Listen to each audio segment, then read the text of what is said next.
It's like walking into a yogurt store and all of your exes are there. It's like, I was just here for the yogurt. Can we not do this, please?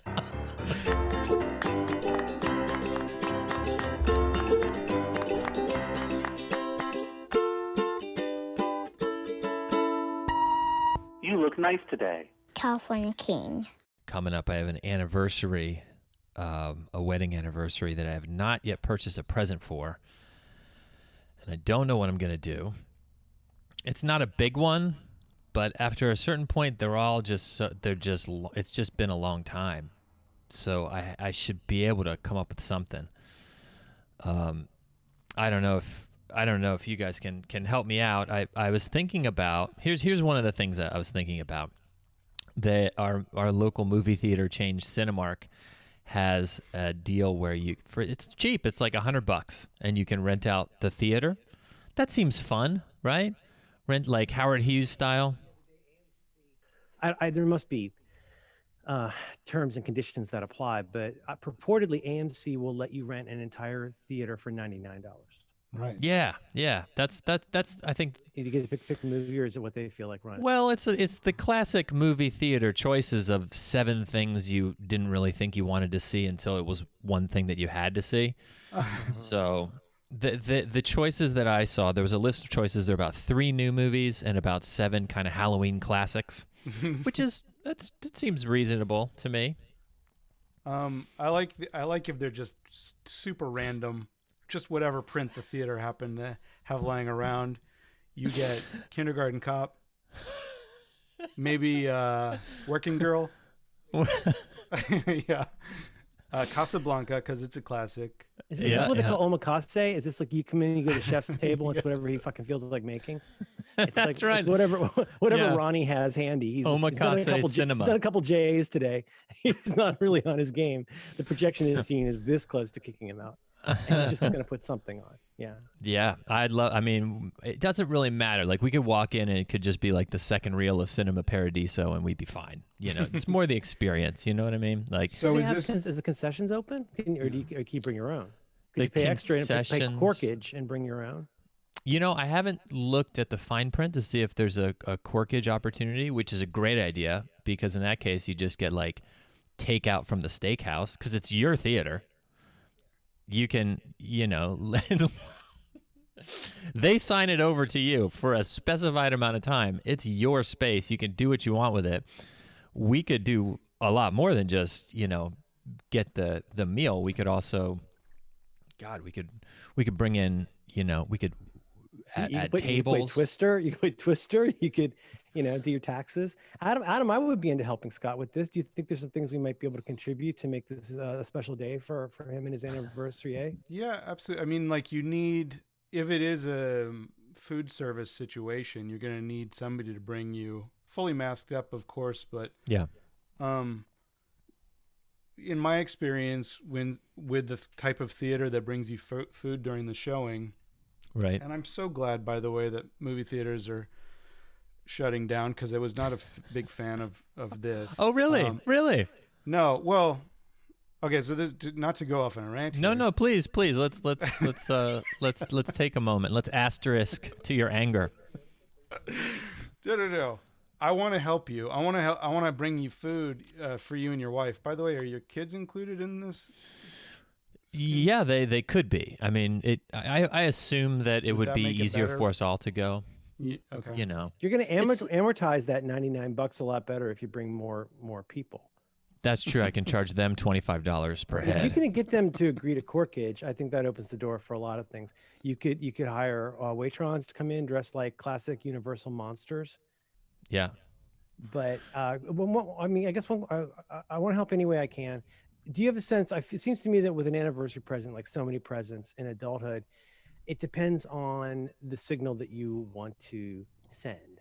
This is very important. Or, as you know, early in a relationship, where you don't want to give somebody a ring on the second date or something. As you get older, you don't want to give a broom. Don't give a broom.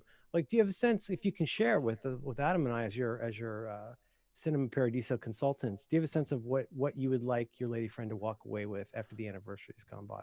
What's the enduring feeling? Boy, I think just that I remembered would be the first genuine. Honestly, at this point, this is basically a birthday gift because over time I've been late on so many presents that it's just I've sort of lapped myself in terms of what event this is actually a present for. Mm-hmm. So the fact that I'm delivering anything is a great first step. In terms of what else I would like to communicate, I think, well, to the extent possible that I had just, thought about her in the planning process of this event. So I don't know if there's something that we can cater without, I don't know. Okay, what number one? What's her favorite movie? Quick. I have no idea. Okay. All right. Well, that leaves. There's a lot of movies. Then that, you can just keep showing movies until she's happy. Yeah.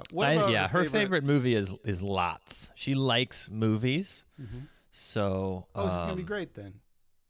It's a really good idea. I think that what you're coming away from this with is the fact that you did a thing. I think that's the most important part. Is it is a gesture. It's not about creating a memory for her.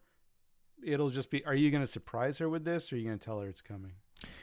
Honestly, I am going to give this to her, and I think I'm going to have to tell her it's coming because in these challenging times, it's sort of a crapshoot. I've found what other people are going to be okay with safety-wise, and I'm okay with this, but I respect someone if they aren't okay with going to a theater that's reserved for you. I mean, there will be other people around.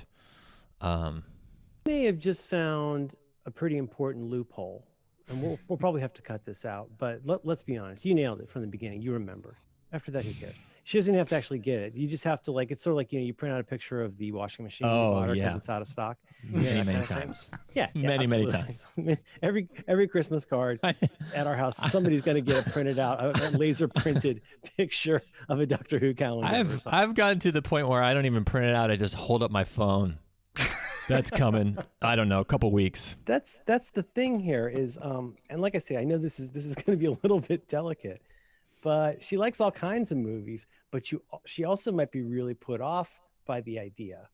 So right. I'm just saying, maybe you sell it in a way where she goes, actually, and you go, it's okay. Why don't you just have the night off, and then I'll go. And now Scott gets the theater to himself, and he can just look at his phone and vape while Frankenstein tops off his corn. I'll tell you what more corn, sir. I don't know why Frankenstein giving me popcorn is so appealing, but I feel like that's Frankenstein's dream job is to be a corn butler. Handicap seat, nobody's allowed to bother you. That's castle doctrine. You Venmoed them $99, and now corkage applies. I'm gonna wear such a big bib. It's gonna be amazing. You can eat lobster and look at your phone while I don't know, Nothing But Trouble shows. You don't care. Yeah. You got your headphones on. Listen to a podcast. And yell at the screen. To yourself an entire theater. That's like Thurston Howell shit. Adam, you were about to say before about I think regarding those semi-fancy theaters that deliver things to your seat. Yeah, that's what it is. There was a disturbing trend starting to take off before it all got shut down by the circumstances, but it came from, like, you guys know the Draft House Theater, the Alamo Draft House, which started as like a bar where you can watch movies. Basically, you just sit, you drink your beers, you eat your whatever bar food, and it's a great time, a great way to experience a movie. The LA version of it just came to LA maybe like a year or two ago, and it basically feels like the premium douchebag experience of a I forget the ArcLight. You know the right. ArcLight in L. It's like that plus waiters who come and whisper to you, and it's also the deadly combination involves really fancy recliners, leather recliners that you bring your feet all the way up. You've got a tray of chili cheese fries in front of you that you're paying everybody else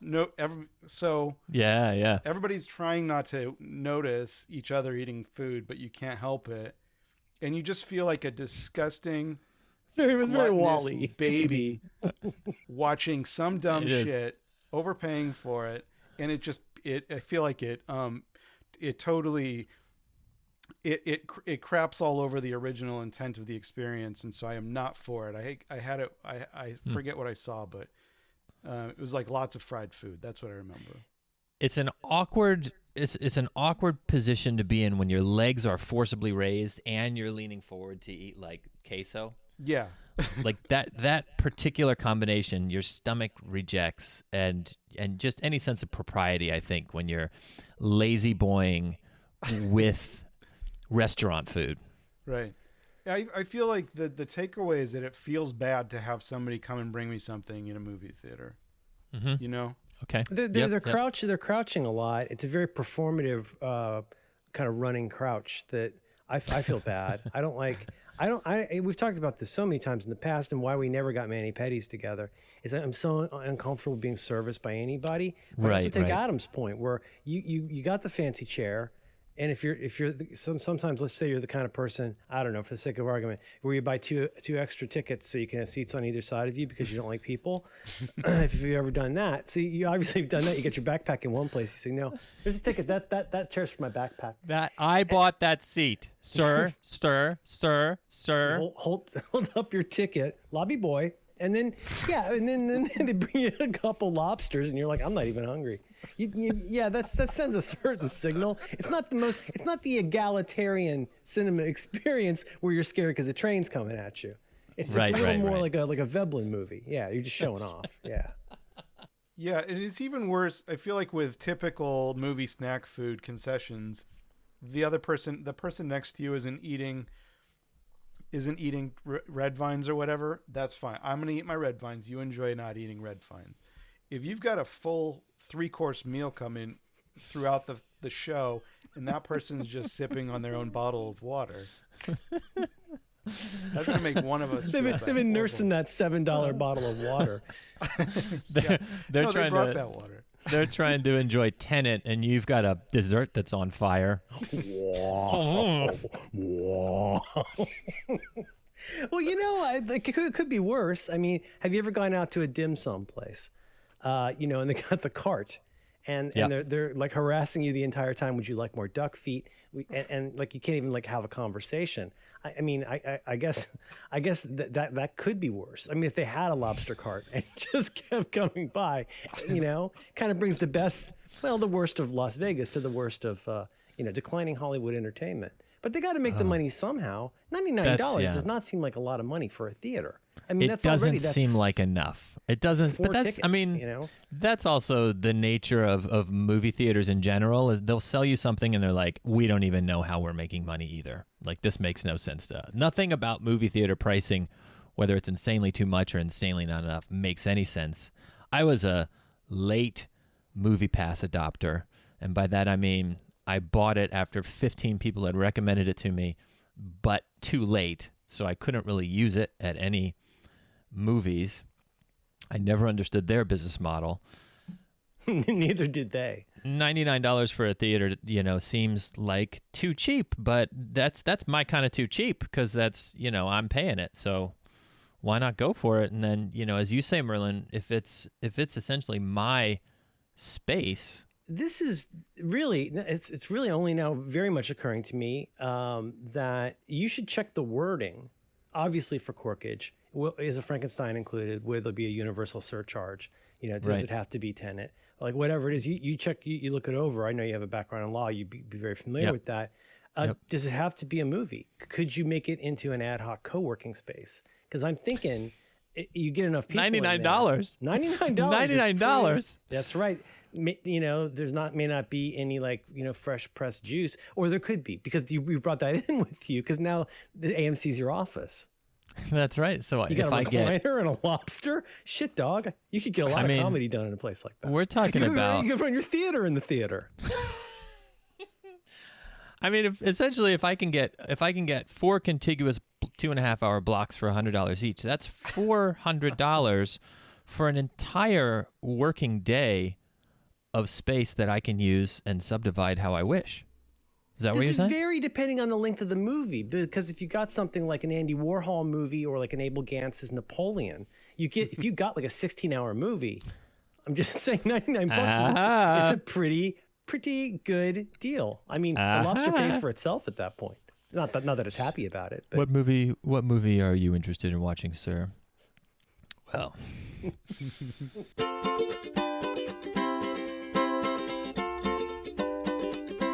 Here's another benefit to this as a gift, Scott, is that if you bring her there, even if it was a surprise, even if you don't tell her in advance, you show up, you get the credit for doing a thing for commemorating your anniversary.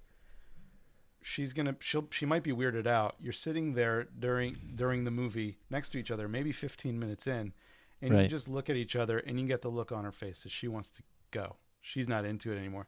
Then you give the gift of leaving, no strings attached.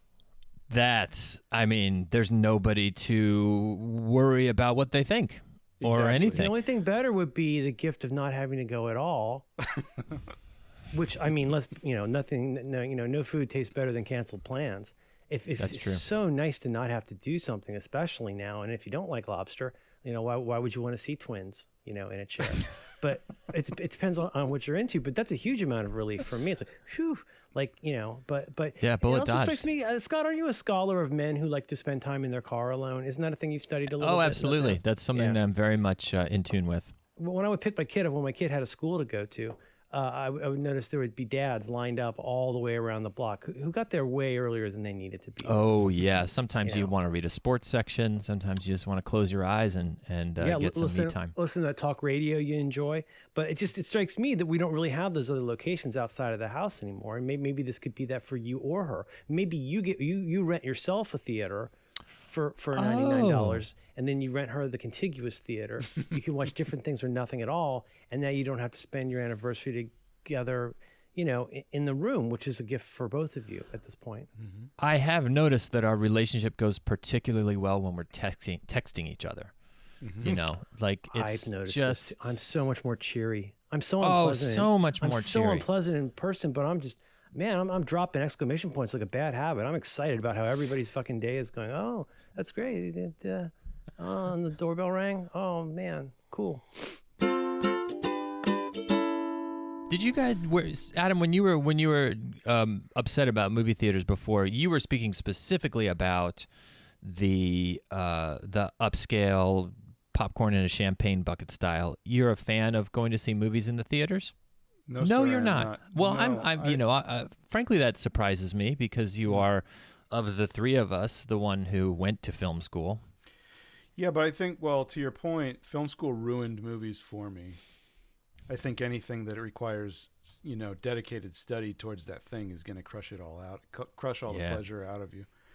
But I've never enjoyed the communal experience of watching movies together because I find everyone else is just awful. And they're not enjoying it in the right way. And they're very loud when they chew their food or open their wrappers. And oh boy, don't get me started on kids, on noisy kids. I went to see Blade Runner 2049. I do a lot of that. I do a lot of turns. Oh, you're getting a little... Yeah. Yeah. I like to turn around and say, am I bothering you? Okay. Am I bothering you? It's been going on for 90 minutes. I went to see Blade Runner 2049 in the theater. There was 2 other people in the theater. I saw it first showing, Daly City, early morning when it came out. And that used to be kind of my weekly dad thing, is go see a movie in the afternoon. It's so decadent to go see a movie. Mm-hmm. And there were 3 people in the theater, me and 2 other people. And we were, of course, as in America, triangulated in a way. But there was a guy who was closer than he really needed to be to me. But even before Maria Menounos was done, he fell dead asleep and snored really loud the entire time. Except for the time that he woke up, took out a large bag of what I have to assume were Hawaiian kettle chips and started tucking into those. Real good. Oh, the comically loud ones. Arm in the bag. And of course, he went back to... Well, you can rest assured in the knowledge that he's dead now. I do not like his owl. Yes, he's absolutely. That should be... You should be able to throw your arm in a restrictive cuff because the spike in blood pressure from the second before and the second after you realize the guy 3 seats behind you is going to be a problem, that can tell you, I think, all you need to know about your heart health.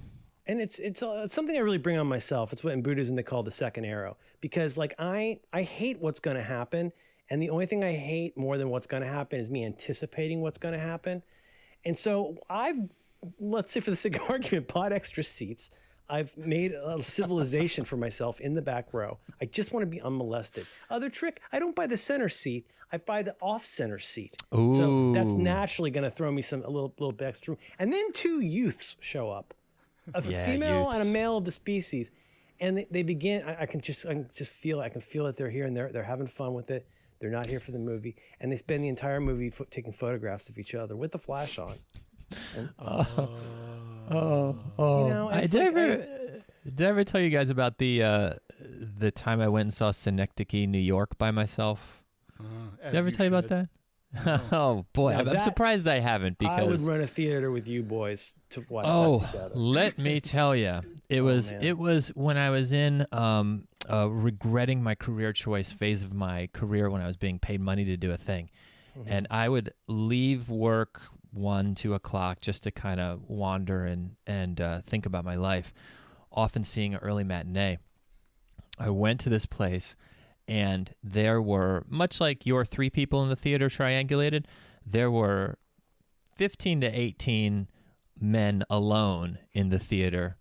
Contrangulated is a better word for the complexity of the social math that everybody did to ensure that there was a maximum when you get in the distance between elevator, them. everybody shifts a little bit. It's like that kind of thing. Every single man in that movie, which is about, essentially, to me, that movie is about time going by and you not being able to keep up with it, and then you're dead. Like, it's an incredibly sad movie. The difficulty of struggling to understand your own irrelevance, let alone be able to do something about it. Was it just a lot of soft weeping in the contract? Every man was crying. There was fuck yes. The susurring of male tears was actually very sweet and tender. Like, every man was. I'm not kidding when I say this. Like, everyone was, to some extent, emotionally affected, and visibly so. Yeah. It was a great, wonderful, tender moment that we all shared. Was food served at all? There was a Frankenstein on roller skates who came through every once in a while. He really ruined the mood. It's a theme thing. It's all foods from the movie. Like there's one area where it's always a little bit on fire, and they bring out cereal to you, and someone comes over and zips up your jacket, and you cry. That is a good. Was my favorite when I was a kid. That is a good movie theater. Food from the movie. God. Get that pizza, that pizza that I fell in love with, the pizza in Ghostbusters that they eat after their first successful ghost-busting run. I remember it still. I want to say it was just green peppers and onions. And the way that Bill Murray ate that pizza, oh boy, that so made committed. Me. I was like, geez, that's a good look. I've never had vegetables on a pizza. I got to try that. I'm a fan. You can see Big Night. And the Tooch can make you one of those timbales or whatever it's called. Oh, is that a Tito Puente drum?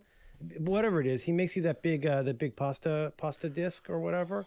Mm-hmm. I don't know what's gonna happen, man. I feel that way about tons of stuff. I mean, my kid's about to have a birthday, and like in every conceivable way, it all sucks. Oh, like, yeah. She's like, I don't care. I do not throw a party. I don't. Who would I even talk to? I don't want presents. And it's not just because she's turning 13. It's because everything's a veil of tears. And it's like, I guess we should go to Hot Topic and buy some stuff. And it's like, it's nobody wants to do anything, least of all me. No. I don't want to do anything. I've lost the ability to do things. I'm completely unmoored from my former life as a slightly engaged in humanity person. I just walk around with a slight stoop, kind of making this sort of noise. I just go, and the idea of eating lobster in a theater. Also, your hands. You've touched so many things, and then you eat your lobster with your hands. Or maybe Frankenstein cracks it for you. He's pretty strong.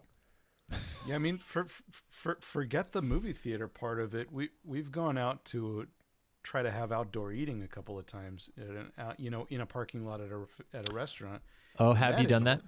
Yeah, just twice. Once was for Roxana's birthday, and it was not an enjoyable experience because you're always conscious of. Well, first of all, everybody's like not just the mask, but the shield, the welding, the shield, everybody, the flash dance, and it couldn't feel more. Let them eat your cake. soup just keeps running down your screen.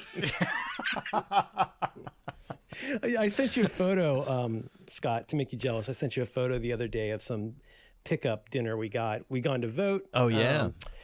And we went to pick up dinner, but in between we had some time to kill, so we ended up going to Ghirardelli Square to pick up some presents at this cool baby store. And like, it's such a sad scene. I mean, yeah, it's cool. The Italian tourists are there and they're having fun with it, and it's great. And there's this very mournful like cello duo playing. But like McCormick and Coletto's, this very fancy restaurant, which it's a really nice restaurant, and it's just so dolorous. You look inside, they're at 25% capacity. Everybody's wearing a mask. It's like something out of some like alternate universe Brazil. Like it's just sipping their fancy drinks, and people, handing them things. Like it's just not very. It's not very luxe. You know what I mean? It's probably pretty difficult to have like a very high end experience right now.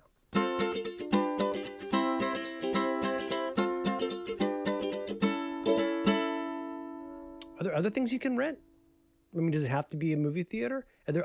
Could you get like a Taco Bell or something? Or gosh, all these are great ideas. I mean, we have all these interior spaces essentially empty and dying to be rented out. Yeah, Taco Bell is a great idea. Roller rink, I can see. I mean, again, if I've rented out the roller rink's mine for a purpose that doesn't necessarily have to be roller skating, even though I am very adept at roller skating. Yeah. We could do whatever we'd like. Bowling. You could do bowling in the roller rink. Bowler rolling. I like that. Roller bowling. Yeah, yes. And they got a claw machine. They got a pretty good stereo system, so you could get on the ones and twos, impress your lady with your DJ skills. Oh. And it's all yours. You could go through the lockers, see if anybody left anything behind. You could spray that cool stuff in the shoes. There is something. The big wood floor, you could do swing dancing. There is something really kind of beautiful about an empty roller rink with when it's dark with the flashy lights when it's couple skate. Mm-hmm. I can see myself just going there alone and cranking up those lights. Just turning on open arms and it's like couple skate, but just for me. Oh my God. Solo skate. I have to announce on the microphone that it's time for all the couples to get together and then go out by myself. Roller skaters. This one goes out to Scott.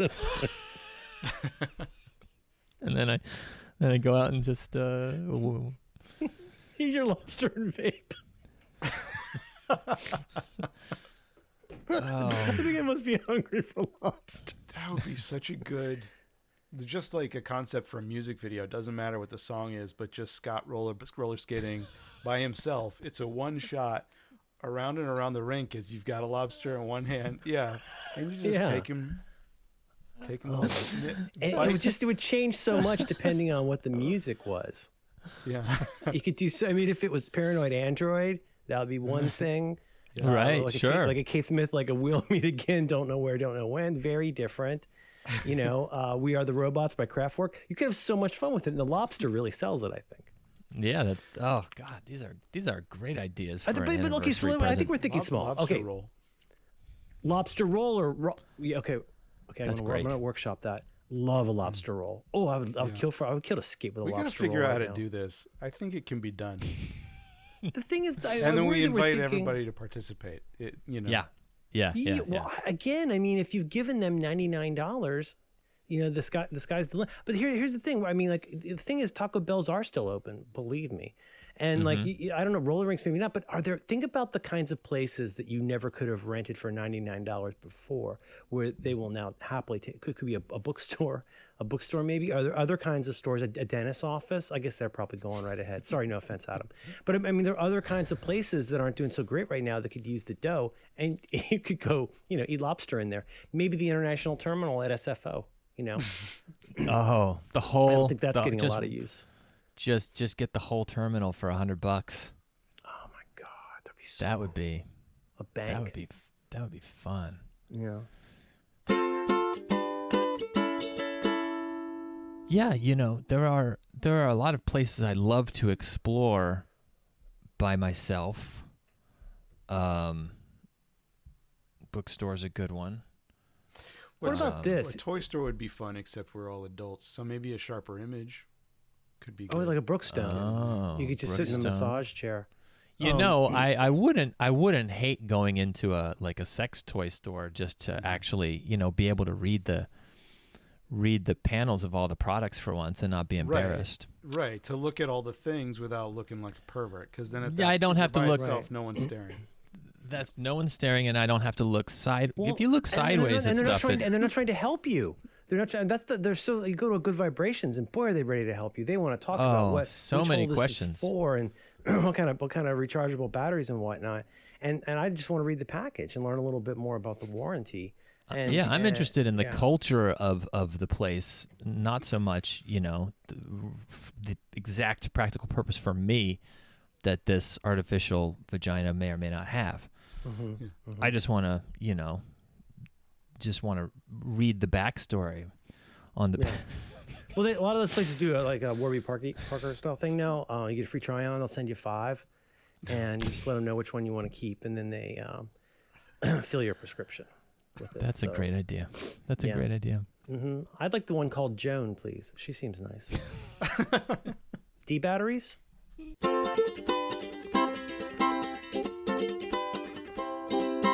Surely a lot of these places, sadly, are going to go out of business, which is one of the great tragedies of this time.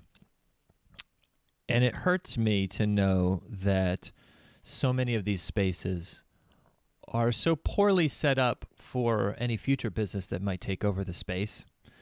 I think of a Walmart that really can only be turned into a super church or nothing. Like that's it. That's it for a Walmart. It's a super church or another Walmart. That's really all it can be. Or another Walmart. Everyone knows the adorable example in the hometown of the former Pizza Hut that is now a curry house or a ladies' alterations.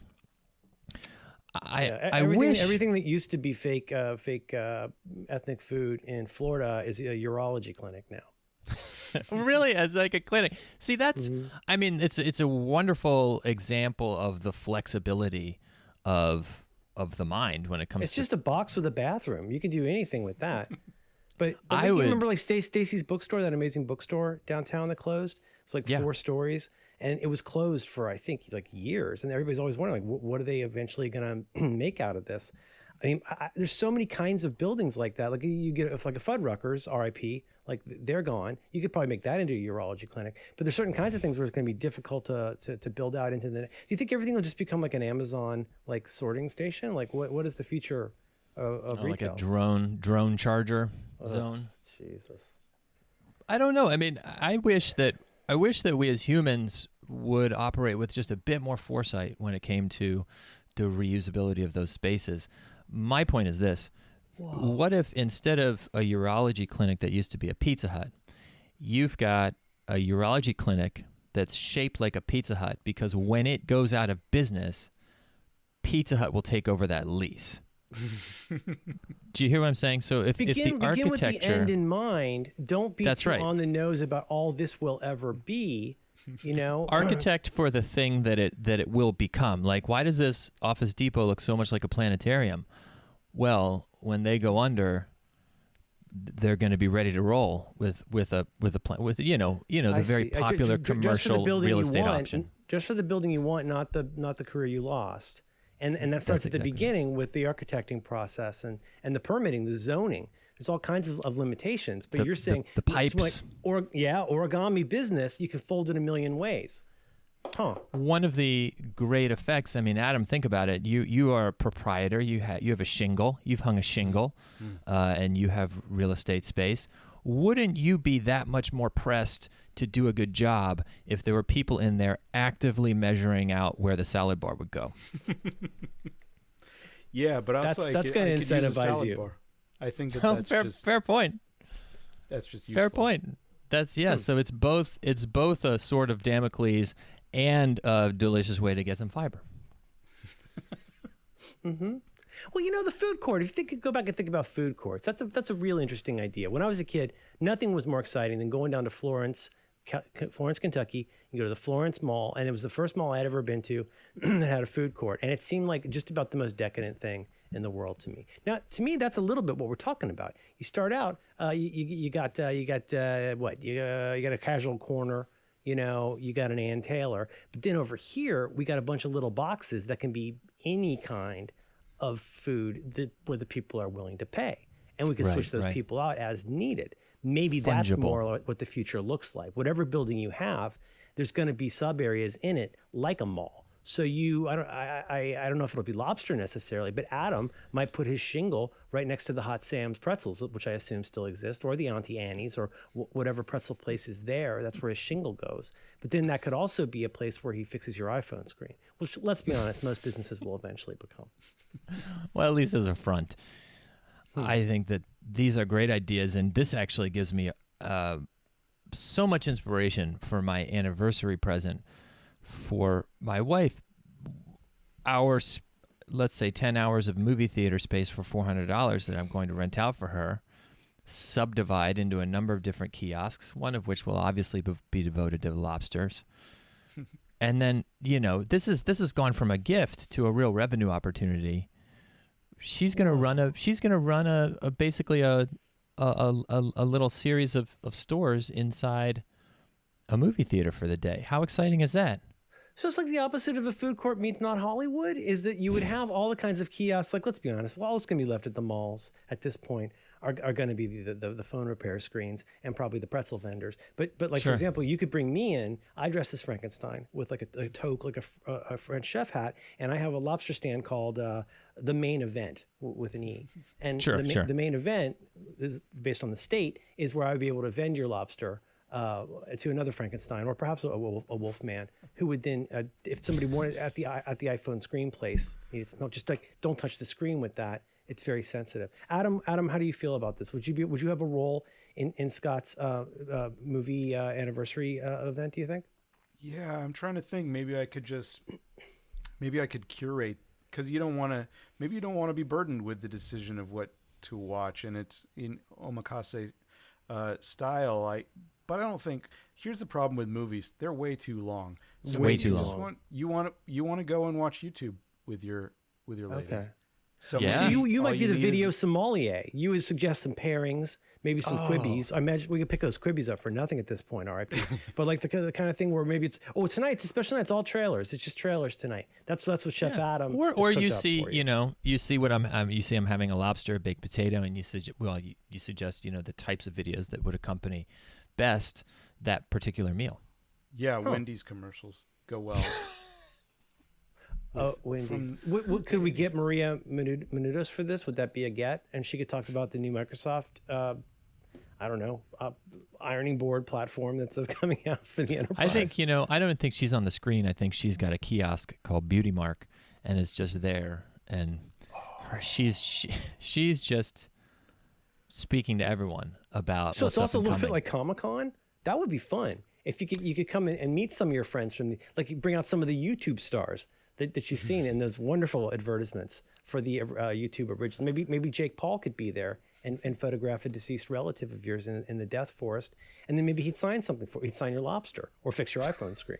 I don't know. I think he's got a big house full of people like him. That'd be a get.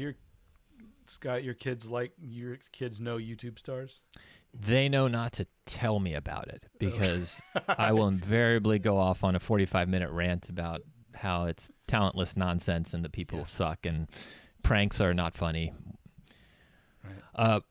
I think that they're pretty darn up on that world, and I'm not. My son will occasionally come in and say, "Hey, Dad, you know about the vegan teacher on TikTok?" And I'll be like, "No, thank you. I will look that up." He keeps me a little. I need like just 3 enough. levels. I need like 3 levels of explanation to everything that's going on. Like I need context for the context. It's like going to the trending thing on Twitter, and I'm just like, I don't know who these people are or why they're getting divorced. But like I got a nice shocker yesterday. There's this music artist who's actually really good that my kid introduced us to, and just very casually in passing. She said, "Oh yeah, he responded to my TikTok comment," and I went,